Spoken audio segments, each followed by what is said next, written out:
Welcome back. હવે નજર કરીશું આગળના સમાચાર પર। પંચમહાલના ગોધરાની જીવાદોરી સમાન મેસરી નદીનો હવે કાયાકલ્પ થઈ રહ્યો છે।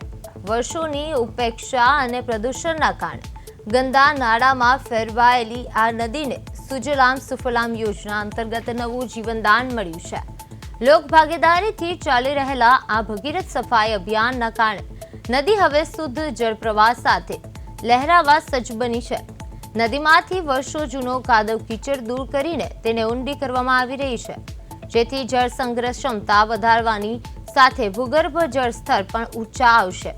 સ્થાનિક તંત્ર હવે અહીં આધુનિક રિવરફ્રન્ટ બનાવવાના પ્રસ્તાવ પર કામ કરી રહ્યું છે, જે ટૂંક સમયમાં સરકારને મંજૂરી માટે મોકલવામાં આવશે।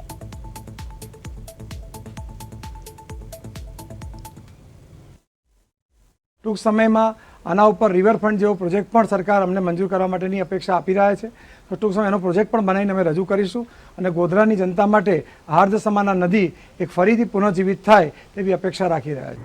અને ગોધરા એક સુંદરતમ પ્રાકૃતિક શહેર તરીકે વધારે વધારે વિકાસ થઈ શકે અને એની સાથે તમને પ્રકૃતિનો વિકાસ હોય તો લોકોનો વિકાસ હોય, સામાજિકકરણનો વિકાસ થાય, લોકોની આત્મીયપણા વધશે। મારું ઘેર આ નદીના પટ ઉપર છે અને મને ખૂબ આનંદ થયો છે કે અત્યારે આપણી નદીનું જે આ સાફ સફાઈનું અભિયાન ચાલુ છે એનાથી અમને બહુ ખુશી થઈ છે।